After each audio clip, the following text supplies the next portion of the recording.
The sky above Tromso was a steel-gray expanse, streaked with ominous clouds that threatened to drop more snow on the already powdery landscape. Despite the harsh winter weather, the town's Christmas lights flickered cheerily, casting a false sense of warmth and safety over the streets. Inside the small but bustling Tromso police station, tension crackled in the air like static electricity. Detective Eric Sundstrom paced back and forth in his cluttered office, his breath misting in the cold air that seeped through the windows. The office was littered with crime scene photos, maps of the surrounding area, and a half-empty coffee mug that had long since gone cold. Eric's normally sharp blue eyes were shadowed by fatigue and worry. He glanced at the clock. 10 p.m. The night's quiet was broken only by the sporadic hum of the old heater struggling against the frigid temperatures. "Another one gone missing," he muttered, rubbing his temples. The latest disappearance had occurred just last night, and the pattern was becoming disturbingly clear. Each disappearance was preceded by eerie symbols appearing in the snow, a phenomenon no one could explain. A knock on the door interrupted his brooding. Officer Ingrid Johansson, his reliable right-hand woman, peeked her head in. "Sir, they're here." Eric nodded and straightened his jacket, trying to brush off the exhaustion that clung to him. "Send them in." The door creaked open, and in walked Dr. Lena Arntzen, Simon Beckett, and Dr. Anna Bergstrom from the Norwegian Spectral Division, a clandestine unit known for its expertise in dealing with the paranormal. The team's arrival was both a relief and a source of apprehension. Their reputation for handling strange and often dangerous phenomena preceded them. Dr. Lena Arntzen, with her sharp features and no-nonsense attitude, extended her hand first. "Detective Sundstrom, I'm Dr. Arntzen. We're here to help with the recent disturbances." "Pleasure to meet you," Eric replied, shaking her hand firmly. "We could use all the help we can get. The situation is escalating faster than we can manage." Simon Beckett, the tech specialist with a perpetual smirk, followed, his hands carrying a bag brimming with gadgets. "So, what's the story? I hope it's not another haunted shopping mall." "No such luck," Eric said, leading them to a map spread across his desk. "We've had 5 disappearances in the last month, all linked to these symbols found in the snow." Dr. Anna Bergstrom, a seasoned paranormal psychologist, peered at the symbols with interest. "These don't look like any standard sigils I've seen. They might be related to something older and darker." Ingrid, who had been listening quietly, added, "There's also been a lot of talk among the locals about skinwalkers and shadowmen. They're convinced it's all connected." Simon raised an eyebrow, his curiosity piqued. "Skinwalkers and shadowmen? Sounds like we've walked straight into a folklore convention." Eric gave a wry smile. "You might be closer to the truth than you think. The locals are terrified, and their fears seem to be growing more grounded with each disappearance." As if on cue, the lights flickered and the room grew colder. Simon's equipment began to beep sporadically. "Well, isn't that a cheerful welcome?" Lena's face remained stoic. "We'll need to start by examining the locations of the disappearances." "Where was the last one?" "In the old lumberyard outside town," Eric replied, pointing to a location on the map. "It's been abandoned for years, but it's where the latest symbol was found." The team packed their equipment and drove out to the lumberyard, the snow crunching beneath their boots as they approached the desolate location. The lumberyard was a ghost of its former self, rusting machinery and rotting wood scattered haphazardly, bathed in the cold glow of the moonlight. "This place has seen better days," Simon said, looking around with a mix of curiosity and apprehension. but it's just the sort of spot that might attract something otherworldly. As they set up their equipment, Lena examined the symbol found nearby, a crude, jagged design etched into the snow. This isn't just a random drawing. It's a form of ritualistic marking. Eric nodded. We found similar symbols at all the disappearance sites. They're always in the snow, always the same. The wind howled through the lumberyard, and the temperature dropped even further. The team's devices began to react to the growing paranormal energy. Anna held up a thermal camera, scanning the area for any unusual heat signatures. We might be dealing with something that manipulates temperature, she said. Keep an eye out for sudden drops or spikes. Simon fiddled with his EMF detector. If there's anything here, we should be able to pick it up with this. As they worked, the eerie feeling of being watched grew stronger. Lena's flashlight flickered erratically, casting dancing shadows on the snow. A chilling silence descended, punctuated only by the sound of their equipment beeping in response to unseen presences. Without warning, a figure emerged from the shadows, a tall, gaunt silhouette with glowing eyes. The Shadow Man, as described in local legends, seemed to materialize from the darkness itself. Dr. Arnson's voice was steady but edged with urgency. We've got a visual. It's one of the entities reported by the locals. The Shadow Man's presence caused the temperature to plummet even further, and a low, menacing growl resonated through the air.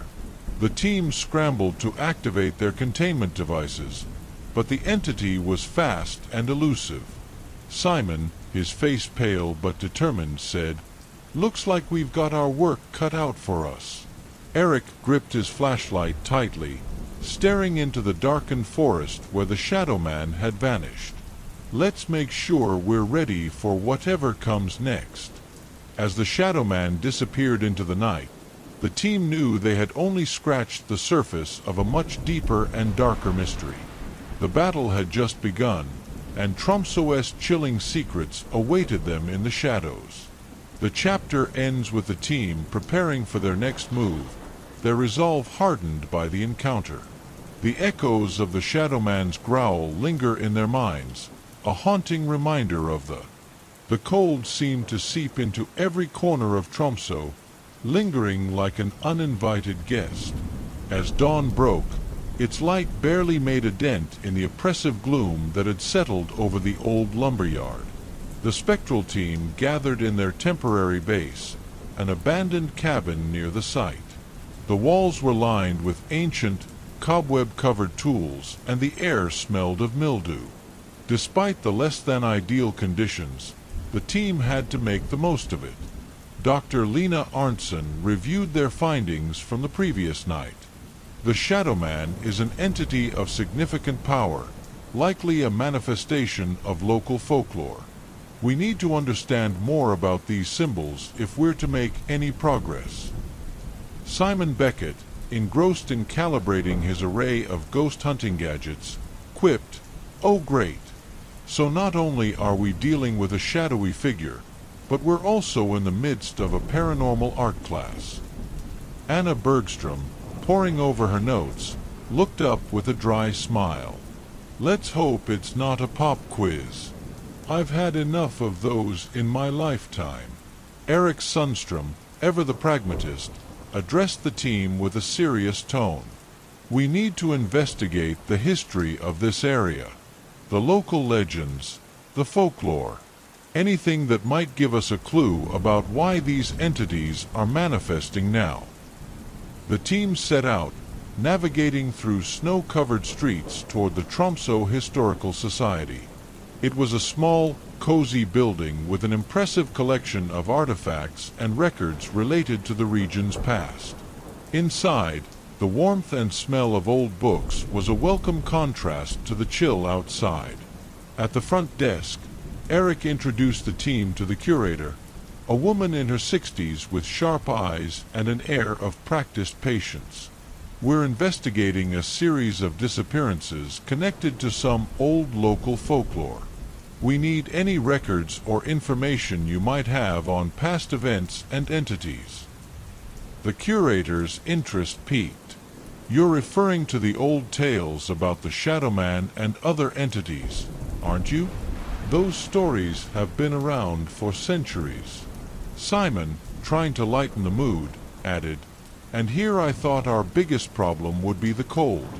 Sounds like we're diving into a whole mythological rabbit hole." The curator, not missing a beat, led them to a dusty archive room. "These records might be what you're looking for. They include everything from old newspapers to personal diaries." As the team sifted through old records and yellowed newspapers, they uncovered disturbing accounts. The stories detailed sightings of shadowy figures and strange occurrences dating back over 100 years. One particular account stood out: a series of unexplained disappearances linked to a group of occultists who had once operated in the area. Anna read aloud from an old diary. In 1897, a local man wrote about a secret society that performed dark rituals in the forest surrounding Tromso. They were said to have summoned entities from beyond the veil of our world. Lena frowned. "It seems like the past is catching up with us. These rituals might have had lasting effects." Simon, peering over his shoulder, added, "Or it could be a case of the world's most elaborate game of telephone. Either way, it's not great news." The curator then handed them a file containing details about the old lumberyard where the recent disappearances occurred. This place was once the site of an old sawmill, but it was shut down after a series of accidents. Some say the site is cursed. With the new information in hand, the team decided to return to the lumberyard for a more thorough investigation. The snow had continued to fall heavily, blanketing the area in a thick layer that muffled their footsteps. "Looks like the weather's not in our favor," Lena said as she trudged through the snow. "But we have to press on." They arrived back at the lumberyard, and Eric's breath misted in the cold air as he reviewed the map. "We need to examine the perimeter of the site. The symbols were always found near the edges. Let's see if there's something we're missing." As they walked, Simon set up his array of sensors and cameras. "If there's something out there, my gear will pick it up. Or at least it will scare the bejesus out of us." Anna, carrying a thermal camera, scanned the area. "We need to look for anything out of the ordinary: cold spots, sudden temperature drops." The team spread out, each member focused on their tasks. As the hours passed, the oppressive cold seemed to grow thicker, and the eerie silence was occasionally broken by the rustling of wind against the trees. Suddenly, Lena's flashlight flickered, and the temperature dropped sharply. "Something's not right." Simon's equipment began to beep furiously. "Looks like we're picking up something big. Get ready." From the darkness emerged a figure, a gaunt, shadowy silhouette with eyes that glowed with a malevolent light. The Shadow Man had returned, its presence more menacing than before. The figure moved with a fluid grace, its form shifting and changing as if it were made of the very darkness itself. Lena's voice was steady but urgent. "It's the Shadow Man. We need to contain it before it causes any more harm." The team scrambled to set up their containment devices, but the Shadow Man was elusive, darting between the trees and slipping through the shadows. Anna tried to keep it in view with the thermal camera, while Simon adjusted his EMF detector, hoping to get a clearer reading. Eric, gripping his flashlight tightly, watched the Shadow Man's movements with a mix of dread and determination. "We need to stay focused. If we lose it now, we might never find it again." The Shadow Man's growl reverberated through the night, and the cold seemed to grow even more intense. As the team worked to contain the entity, the weight of the situation pressed down on them. This was not just an investigation. It was a battle against something ancient and powerful. As they fought to keep the Shadow Man contained, the chapter ends with the entity vanishing into the darkness, leaving the team exhausted and shaken. The night had brought more questions than answers, and the mystery of the Shadow Man was far from over. The sun rose weakly over Tromso, casting a pale light over the snow-covered landscape. The previous night's encounter with the Shadow Man left the team both physically and mentally drained. Inside their makeshift base, the team gathered for a debriefing. The atmosphere was heavy with exhaustion and concern. Simon Beckett, rubbing his temples, muttered, "Well, if that Shadow Man was trying to make a statement, I'd say it's working. I feel like I've aged a decade overnight." Anna Bergstrom sipped her coffee, trying to shake off the chill that seemed to cling to her. "The thing is, we've made contact. Now we need to understand its motives and why it's terrorizing this place." Dr. Lena Arntzen, who had been reviewing the data from the previous night's encounter, spoke up. "The Shadow Man is clearly more than just a ghost or a figment of local folklore. It's behaving with intelligence and purpose, but we don't know enough yet to understand what it wants." Eric Sundstrom, always the practical one, added, "Let's not forget that we're dealing with more than just the Shadow Man. We have reports of other entities, crawlers, skinwalkers. We need to expand our investigation to cover all possibilities." Their plan was set. The team decided to dig deeper into the history of the old lumberyard and its surrounding areas. They hoped to uncover more clues about the entities and the dark history that might have attracted them. Their next stop was the Tromso Archives, a treasure trove of historical records, local lore, and municipal documents. The building was a stark contrast to the old lumberyard, warm, well-lit, and meticulously organized. A librarian greeted them, eager to assist with their search. "We're looking into any historical events, local legends, or unusual occurrences connected to the old lumberyard," Lena explained. The librarian nodded, leading them to a section filled with local newspapers, historical records, and personal accounts. As the team began sifting through the documents, the air of the archives felt oddly comforting compared to the cold outside. Simon, flipping through an old newspaper, commented dryly, "If this keeps up, I'll have to start taking out a second mortgage on coffee." Anna, focused on her research, replied with a smirk, "I'm sure the archives have plenty of caffeine options if you ask nicely." After hours of searching, they stumbled upon a disturbing discovery. A series of reports detailing bizarre disappearances and strange occurrences around Tromso dating back several decades. One account, in particular, caught their attention. A series of disappearances linked to the old lumberyard and its dark past. Dr. Lena Arntzen examined the report closely. "This looks like a pattern. The disappearances and strange events seem to have increased around the times when occult rituals were reportedly performed." "Wonderful," Simon said, rubbing his eyes. "So we're dealing with not just a haunted site, but possibly a hotspot for occult activity. And here I was hoping for a quiet job." Anna found a personal diary from a local resident who had lived near the lumberyard in the 1920s.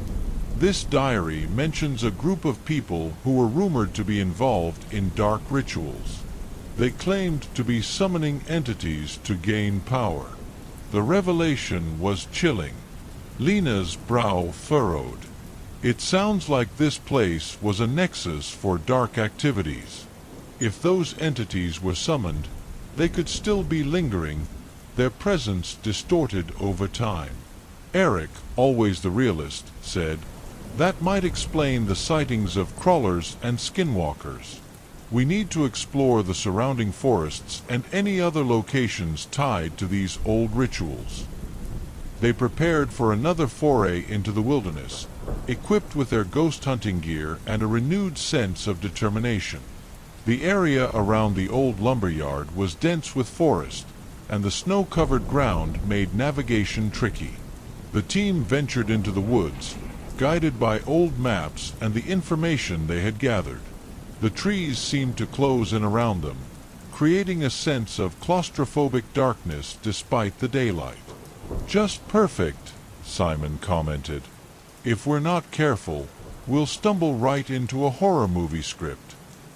Anna adjusted her thermal camera. "I'd prefer if we stayed away from the Hollywood cliché moments. Thank you very much." They followed a trail that led to an old, abandoned cabin hidden deep in the woods. The structure was dilapidated, its windows boarded up and its roof sagging under the weight of the snow. Lena led the way as they approached the cabin, her flashlight illuminating the eerie scene. "This place looks like it hasn't been touched in decades," Lena said, peering through a crack in the boarded-up window. Simon frowned. "And if it's got anything to do with the occult activities we've read about, it's probably worth checking out." Inside, the cabin was a mess of old furniture, broken glass, and dust-covered relics. On a rickety table in the center of the room, they found symbols scratched into the wood, similar to the ones they had seen at the lumberyard. "This confirms our suspicions," Lena said, examining the symbols. "This cabin was likely used for rituals. We need to investigate further to understand what kind of entities were summoned here." As they continued their search, a sudden noise from outside made them jump. It sounded like a thud, followed by a low, guttural growl. The team tensed, their eyes darting toward the door. "Is it just me, or did that sound like something big?" Simon asked, his voice tinged with anxiety. Lena nodded. "It might be one of the entities we've been tracking. Stay alert and keep your equipment ready." They moved cautiously toward the door, each step echoing in the silence.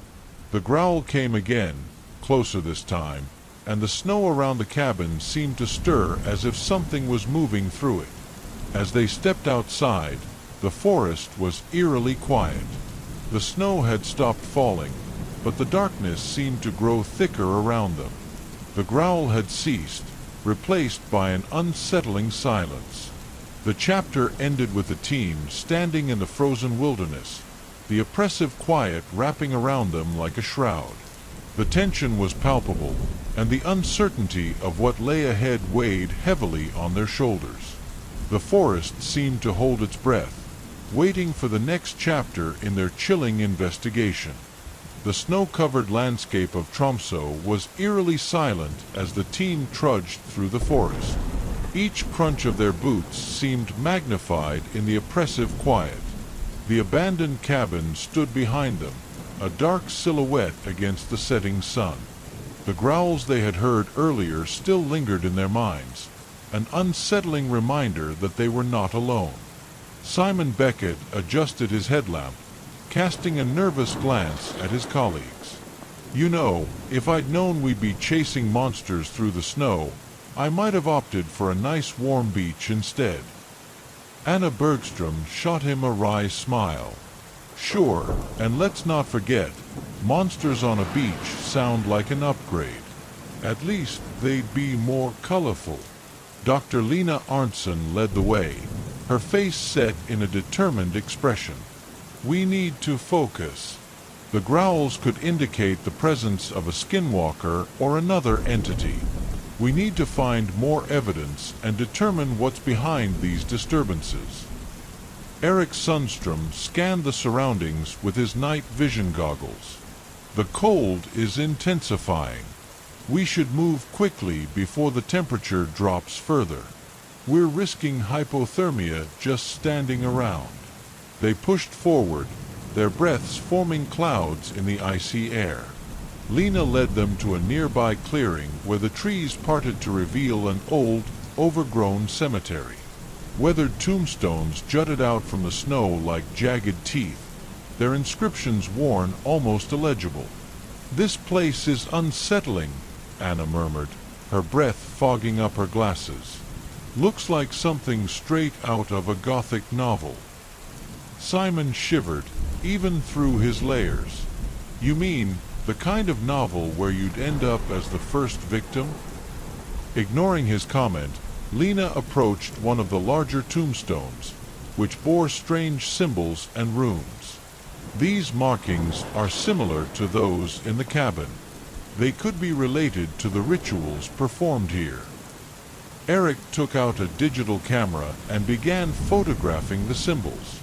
"If we can decipher these, it might give us insight into what's been summoned here and how to deal with it." As Lena and Eric examined the grave markers, Anna set up an electromagnetic field, EMF, detector and a digital voice recorder. She was hoping to capture any residual energy or ghostly voices that might offer more clues. Suddenly, the temperature dropped significantly, and an unnatural chill seemed to fill the clearing. The EMF detector let out a series of sharp beeps, signaling a spike in paranormal activity. Simon's voice was tense. "Is it just me, or is it getting colder? I didn't think that was possible." Anna's fingers trembled as she adjusted the settings on the recorder. "It's definitely colder, and the EMF readings are off the charts. We're definitely dealing with something here." The group continued their investigation, each member focused on their tasks. Lena's brow furrowed as she examined an old, cryptic diary she had found near one of the graves. The diary's pages were brittle, and the ink had faded over time, but the symbols and phrases seemed to be related to ancient rites and summoning practices. "I think I'm onto something," Lena said, her voice tight with concentration. "This diary mentions a ritual to summon entities for power. The rituals were performed in graveyards to bind the spirits of the dead." Simon, eyeing the surroundings uneasily, replied, "That's great. So, we're standing in the exact spot where people used to call forth whatever nightmare they could imagine. Just peachy." The atmosphere grew heavier, and the sense of being watched intensified. The team's nerves were on edge. As they continued to investigate, the shadows around them seemed to grow longer, twisting and curling in unnatural ways. Anna's digital recorder crackled with static, then a ghostly voice emerged from the noise. "Leave, before it's too late." Anna's face went pale as she replayed the recording. "Did you hear that?" It said, "Leave before it's too late." The urgency in the voice sent a shiver down Simon's spine. "I don't need to be told twice. Let's wrap this up and get out of here." As they prepared to leave the cemetery, a low, guttural growl reverberated through the clearing. The sound was different from the one they had heard earlier. It was closer, more menacing. "Get to cover," Lena shouted as she drew her flashlight and scanned the area. The team scattered, seeking shelter behind the gravestones. Shadows seemed to dance and flicker around them, and the growling grew louder. It was as if something was moving swiftly through the snow, its presence invisible yet undeniably felt. Eric's flashlight caught a glimpse of something moving between the trees, a shadowy figure, nearly indistinguishable from the darkness. "There, I saw something." Lena aimed her camera at the figure, capturing fleeting glimpses of a dark, elongated shape. "It's a skinwalker. We need to stay alert and not let it get too close." The growling reached a crescendo, and the team was engulfed in darkness as the clouds covered the moon. Panic set in as the shadows seemed to close in around them. Simon's voice was a mix of fear and sarcasm. "This is just great. I didn't realize our ghost hunting gig would turn into a survival horror." Anna, her face set with determination, said, "Just keep moving. We need to get back to the base and regroup." As they made their way out of the cemetery, the growling faded into the distance. The snow around them was disturbed, as if something had been moving through it with great speed. Back at their temporary base, the team huddled around the warmth of the fire. The excitement and terror of the evening had left them all on edge. They reviewed the evidence they had gathered, the recordings, the photographs, and the diary. Lena sighed heavily. "We've learned a lot, but we still don't fully understand what we're dealing with. The skinwalker is just one part of the puzzle." Simon, rubbing his hands together to warm up, added, "At this point, I think we need to find out more about these entities and the rituals. If we're going to survive this, we need to know exactly what we're up against." As they prepared for another night of investigation, the gravity of their situation settled in. The spirits of Greystone Prison were not their only concern. The shadows in Tromso were becoming more tangible, and the line between the living and the dead was blurring with each passing moment. The sky was a cold, slate gray as the team assembled for their final push into the heart of Tromso's darkness. The snow-covered landscape lay silent and oppressive around them, each breath exhaled merging into clouds of steam in the freezing air. The recent encounter with the skinwalker had left them all on edge, their nerves frayed but their resolve unshaken. Dr. Lena Arnson, Simon Beckett, Anna Bergstrom, and Eric Sundstrom had spent the night analyzing their findings, piecing together fragments of a puzzle that seemed to grow more complex by the hour. As they prepared for their next foray into the unknown, the weight of their discoveries pressed heavily on their shoulders. Lena, her face set with determination, glanced at the map sprawled across the table in their makeshift base. "Based on the diary and our recordings, we need to investigate the old mill further. It's central to the ritual practices described.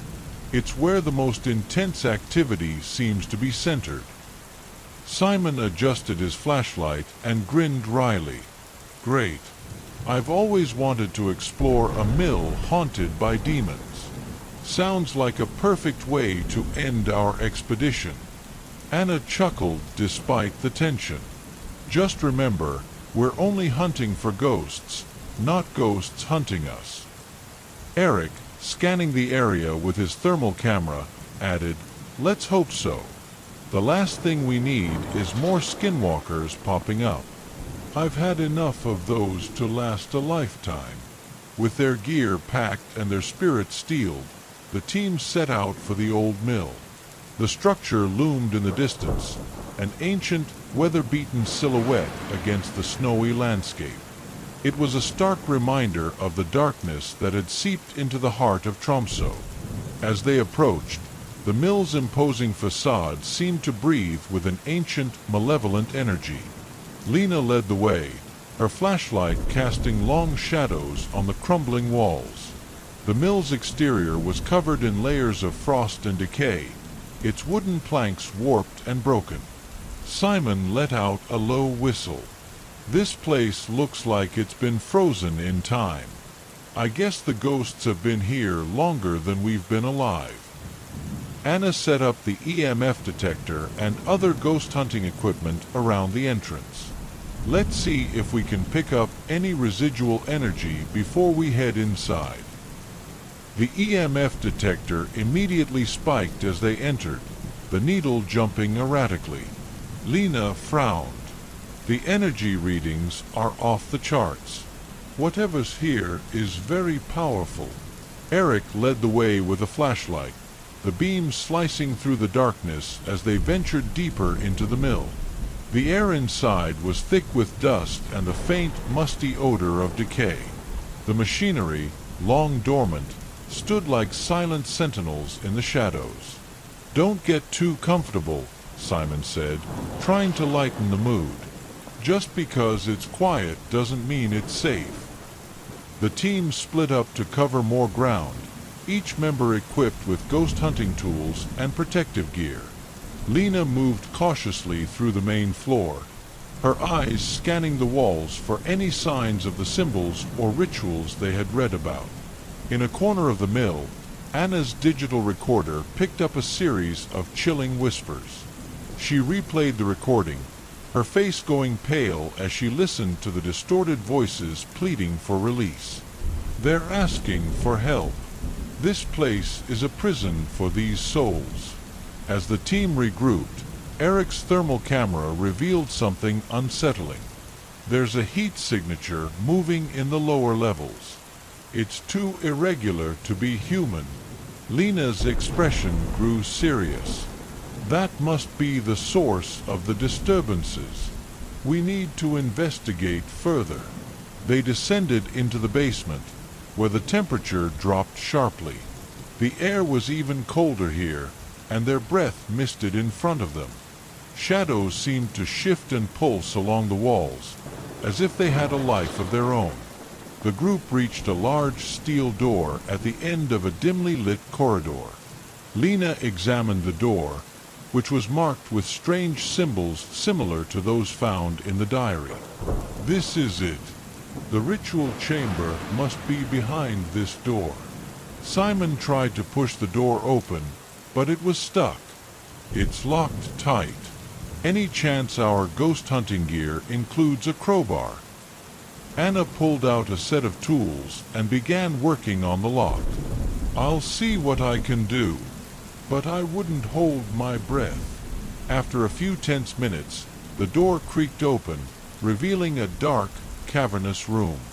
The walls were covered in faded occult symbols, and in the center of the room stood an old, rusted altar. As they entered, the temperature dropped even further, and an oppressive silence fell over them. Lena approached the altar, her flashlight illuminating a dark, ancient tome resting on its surface. "This must be the book mentioned in the diary," Lena said, her voice reverent. "It's the key to understanding what's been happening here." Simon scanned the room with his flashlight, his eyes darting nervously. "I hope it's also the key to getting out of here in one piece." Anna set up the EMF detector around the altar, and the needle shot up wildly. "We've definitely triggered something. Be on your guard." As Lena opened the tome, the room seemed to come alive with whispers and shadows. The air grew thick with an unearthly presence, and the temperature plummeted. The shadows in the room began to coalesce, forming vague, shifting shapes that seemed to move with a mind of their own. The growls from before returned, now accompanied by the sound of scraping, like claws against metal. Eric tightened his grip on his equipment. "Looks like we've stirred up the locals. I hope they're friendly." The shadows converged, and a figure emerged from the darkness, a tall, gaunt entity with hollow eyes and an aura of malice. It was the Shadow Man, the entity they had feared all along. "We need to get out of here," Lena shouted, her voice rising in urgency. As the team scrambled to escape, the Shadow Man's form shifted and writhed, its presence almost palpable. They dashed back through the basement, the oppressive darkness closing in around them. Outside, the cold night air felt like a welcome reprieve. They hurried away from the mill, their breaths coming in ragged gasps. The shadows seemed to recede as they put distance between themselves and the mill. Back at their base, the team reviewed their findings. The tome had revealed the dark history of the mill, rituals performed to bind malevolent entities, and the souls trapped as a result. The discovery had provided some answers, but left them with more questions about the true extent of the darkness they faced. Simon, shaking his head, said, "Well, we survived another night. That's something, right?" Anna, her face set with grim determination, replied, "We've uncovered a lot, but there's still much more to understand. We need to figure out how to stop this once and for all." As they prepared for their next move, the weight of their discoveries pressed heavily on them. The entity in the old mill was only the beginning of their journey into the shadows that haunted Tromso.